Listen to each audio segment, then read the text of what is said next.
Welcome to my channel. Please enjoy the video. What is going on, my tea sippers? Now I want y'all to get in here and get this tea because it's going to be very hot. This is exclusive tea. Now we all know that Aaliyah was in the Bahamas recording her video to her song Rock the Boat. And this was her self-titled third studio album in 2001. See, this song Rock the Boat was written by Static Major, Eric Seitz, and Rapture Stewart. Despite Aaliyah initially starting the promotion for her expected second single, More Than a Woman, Blackground Records and Virgin Records serviced the Rock the Boat to an urban contemporary radio as the second single from Aaliyah on September 25th, 2001. Now, due to further digging and further research and putting everything together right in front of me as I see it, or what this could possibly mean, I'd like to share some information with you guys that I really think that everyone, including myself, was unaware of. However, the information has been sitting in my face the whole time. Now, the name of Aaliyah's song was called Rock the Boat. The phrase of rock the boat, disturb a situation, as in an easygoing manager, he won't rock the boat unless it's absolutely necessary. This idiom alludes to capsizing a small vessel, such as a canoe, by moving about it too violently. So for you guys who didn't get that literal understanding of what I meant by rock the boat, I'll use it in a metaphor so you can understand it clearly. To rock the boat means to make trouble, to upset the status quo, to disturb the harmony. And I find it very disturbing that this was Aaliyah's last video shoot and only video shoot to this particular song. See, rock the boat can mean various different things, but in my opinion, guys, due to my digging and my research, nothing positive comes out of rocking a boat.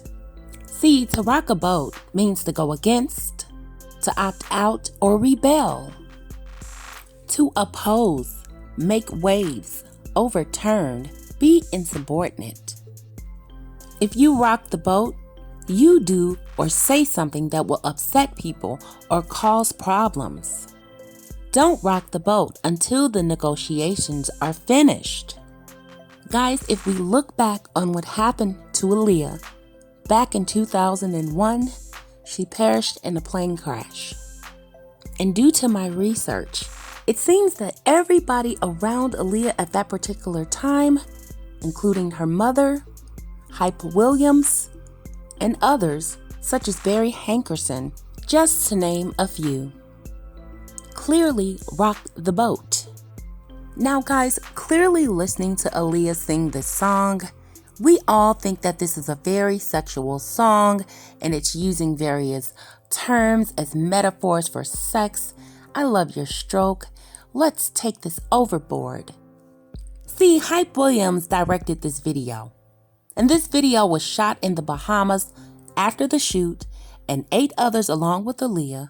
The plane crashed shortly after it took off, and we know that Aaliyah was just 22 years old. So after the video shoot, Hype wanted Aaliyah to get into some water. So Hype told Aaliyah to get into the water, and they were going to shoot a scene. He said that they needed something to look very dramatic with flowing fabric. Hype told the young lady, okay, we're going to shoot something in the water. I need something with a lot of fabric so it looks like Aaliyah will be flying. And guys, this stuck out for me and I never forgot about it. Because when they showed Aaliyah in the water, and she made a video after that saying that she couldn't hold her breath and she was afraid to be under the water for so long.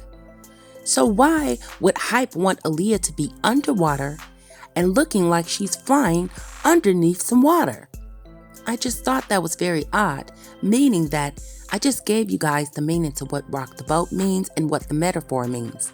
Now, like I said, the way that Aaliyah sang in the song, and clearly Static Major wrote the song, and it was clearly supposed to be about lovemaking and sex and used in a metaphor in that term. But I beg to differ.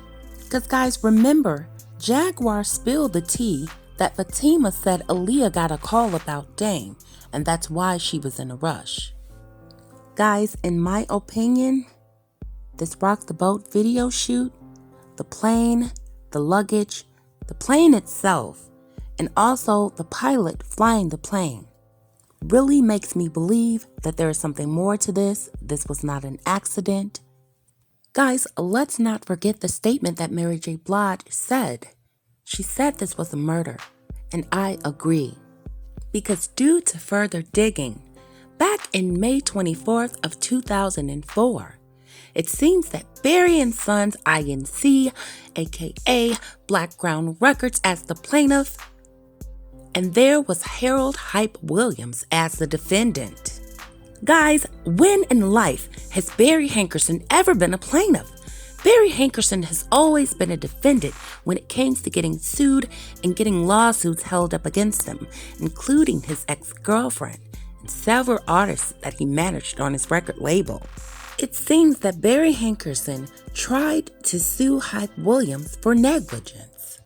See, when Aaliyah passed away in the plane crash, guys, Barry Hankerson took it upon himself to go to the courthouse in New York and stated that Aaliyah was a part of his property and accesses to his recording company, and therefore he should be compensated in connection with her death. And see, once again, guys, we know Barry Hankerson's character because that Supreme Court ruled that Barry Hankerson came in under the record company, and that was in effect when he filed that lawsuit against Mr. Hype Williams.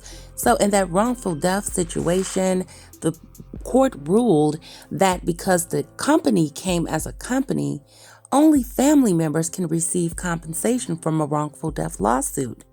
But just look, guys, Barry Hankerson used Black Crown Records as itself as an entity to try to sue Hype Williams. Barry Hankerson never came and tried to sue Hype Williams for the death of his niece, and he didn't list on the lawsuit her uncle Barry Hankerson. Instead, he put Barry and Sons Inc. Guys, if this doesn't explain Barry Hankerson's character, I don't know what else to tell you. See, guys, after Aaliyah's death in 2003, both of Aaliyah's parents had already filed a lawsuit against that company and several other parties, and they actually reached a settlement in 2003. And that is around the time in 2004. Barry Hankerson filed a lawsuit, guys. So in the settlement that Diane Houghton and Michael Houghton filed, they were compensated for their damages from the death of their daughter Aaliyah. And see, what Barry Hankerson tried to do after that happened, he went behind Aaliyah's parents and tried to sue Hype Williams under the Black Crown record label. Barry Hankerson tried to get Hype Williams to pay a second time the same amount that was paid out to Diane and Michael Houghton.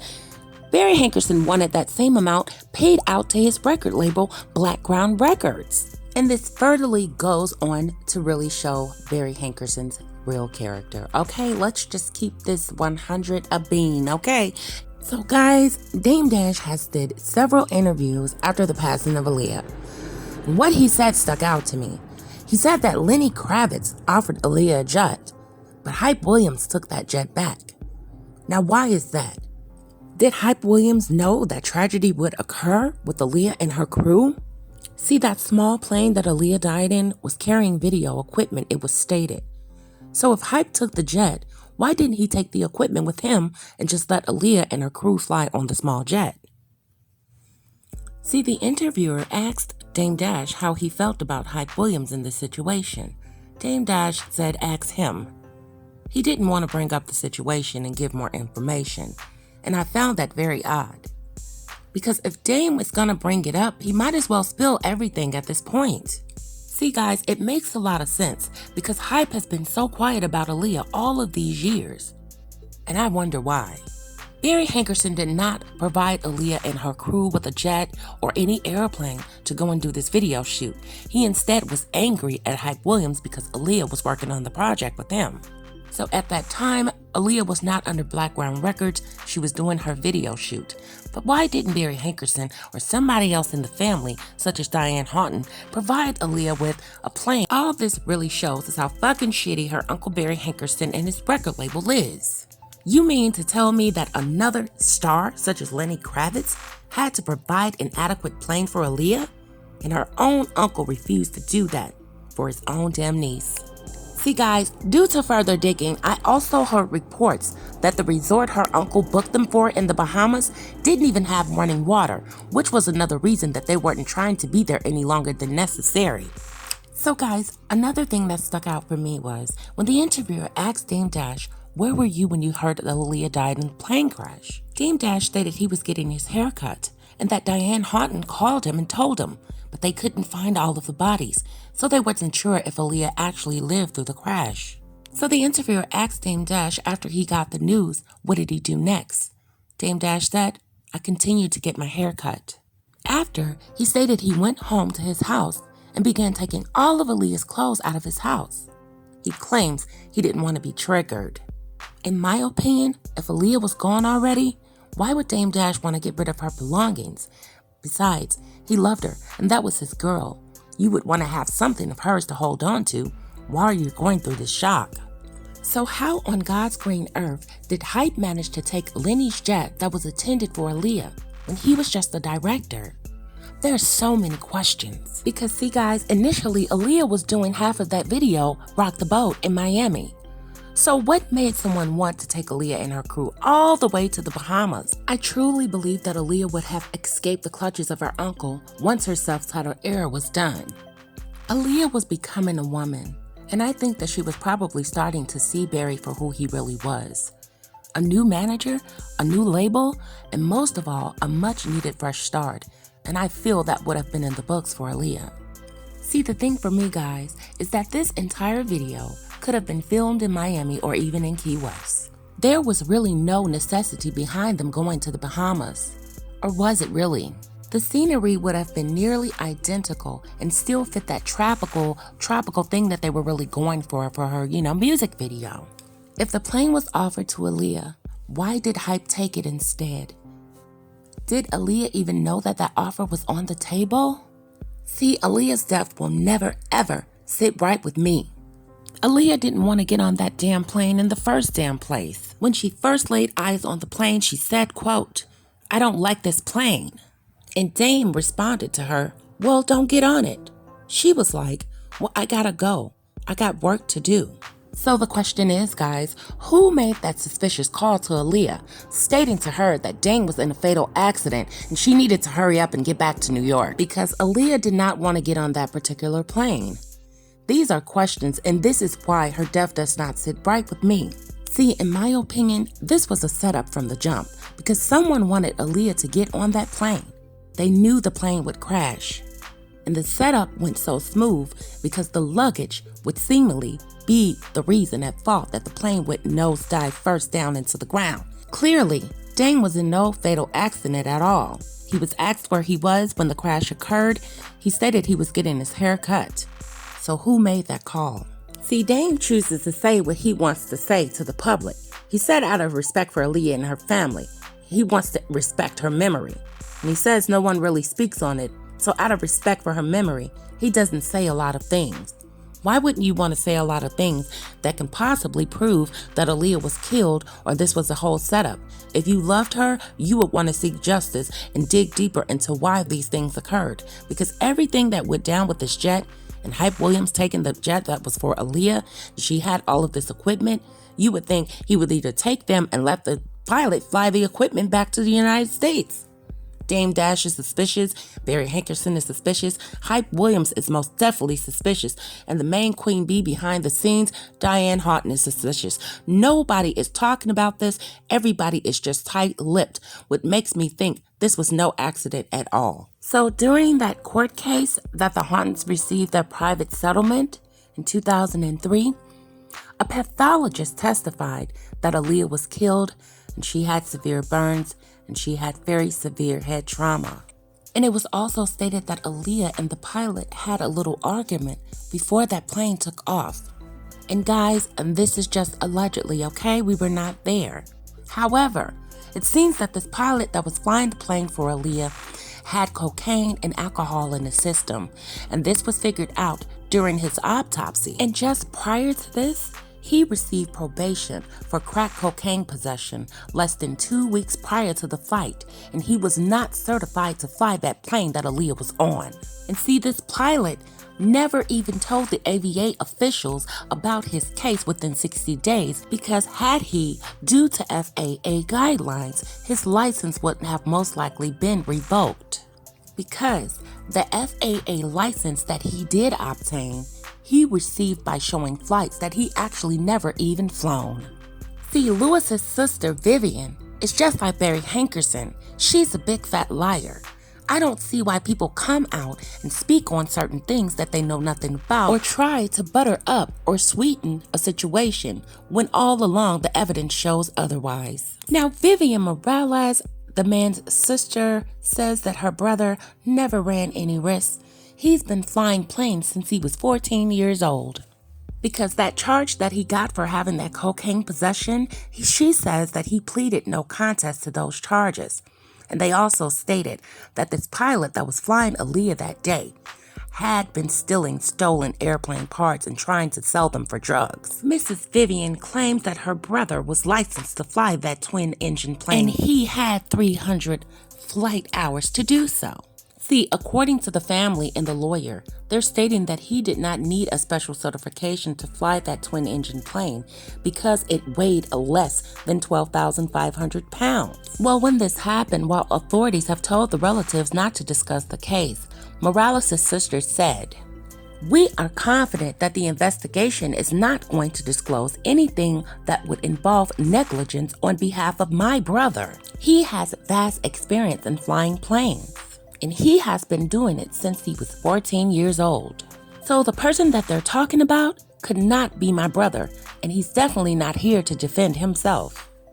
Well, Vivian, the autopsy itself showed that your brother had crack cocaine in his system. So, Miss Morales, that definitely explains a lot. See, guys, they wanted to throw the narrative out there like the luggage was overweighing the plane. I beg to differ, because not only to mention, the pilot allegedly had problems even starting up the engine. So what did that have to do with the weight of Aaliyah's luggage and her crew? And there was definitely no weight imbalance or performance calculators made on that flight. There were no documents found that a test was even done. And eyewitnesses stated that Luis Morales, the pilot, Aaliyah's hairdresser Dodd, and the bodyguard Gallon were still alive. And when help arrived to the site of the crash, all three of them succumbed to their injuries. Not one piece of luggage was ever recovered. I wonder where it could have disappeared to. And Aaliyah's bodyguard, Scott Gallon, was even asking about Aaliyah before he succumbed to his own injuries. So guys, they were trying to throw the narrative out there as if Aaliyah and her crew and their equipment was the reason that the plane went down.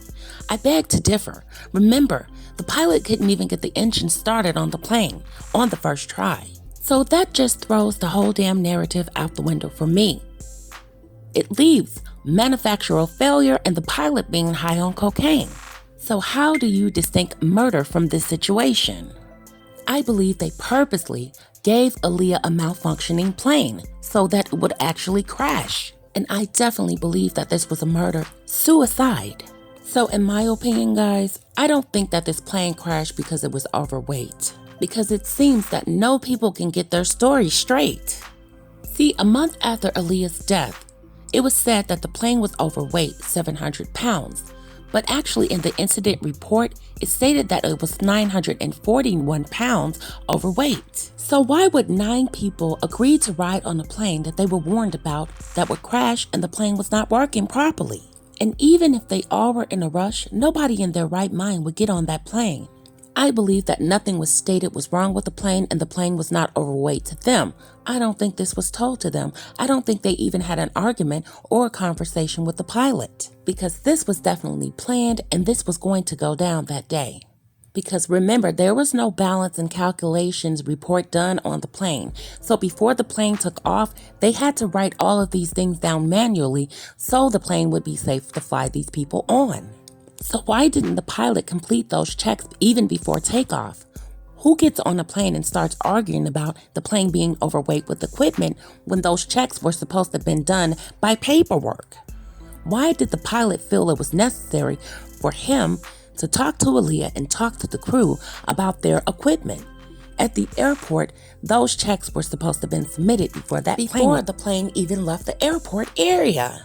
Cause see guys, Lewis was already on thin ice for that drug case earlier that month because he hastily took off without following proper protocol. So in my opinion, this pilot had nothing to lose. So the question is, where does the murder of Aaliyah fall into with the situation and this pilot? Not only did Mary J Blige speak of murder, Aaliyah's percussion stage manager said she was murdered as well, and that y'all would be crazy to believe the media. See, Aaliyah's percussion manager said that Aaliyah was murdered and it was all a setup, and that Hype Williams was the one who got that bullshit ass plane. Cause if you think about it, he made sure that he and his crew went home on a commercial airline. So why wasn't the same done for Aaliyah? They put her on an airline with an actual crackhead. And guys, if you notice, they always said that Aaliyah did not want to get on that plane and she had a fear of flying. Aaliyah flew to the Bahamas. There was no statement made about Aaliyah being scared to fly out on this airplane to the Bahamas. So where did that information go? And this is why we cannot believe everything that the media says, guys. Why is it all of a sudden that she was scared to get on the plane and fly back to the United States? But they never said that she was scared to get on the plane to fly to the Bahamas. Something is missing. So guys, in my opinion, reevaluating and looking at all the information that I got so far, I believe that Barry, Hype Williams, Dame Dash, and several other people played a part in Aaliyah getting killed.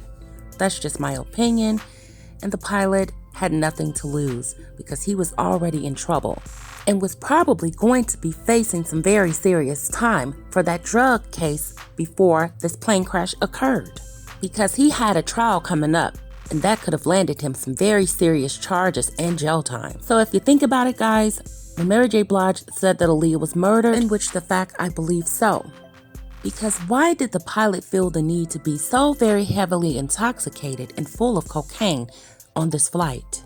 Did he finally decide to risk it all? Take them out and him as well? Because he had nothing to lose, in my opinion.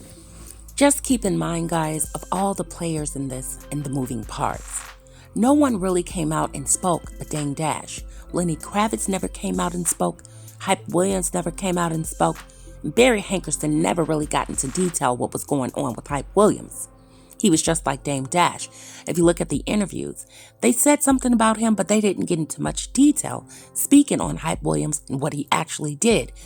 And it's just my opinion, once again, that Aaliyah was murdered and the pilot had nothing to lose. I'd like to thank you guys for watching, and I'll see you on the next video.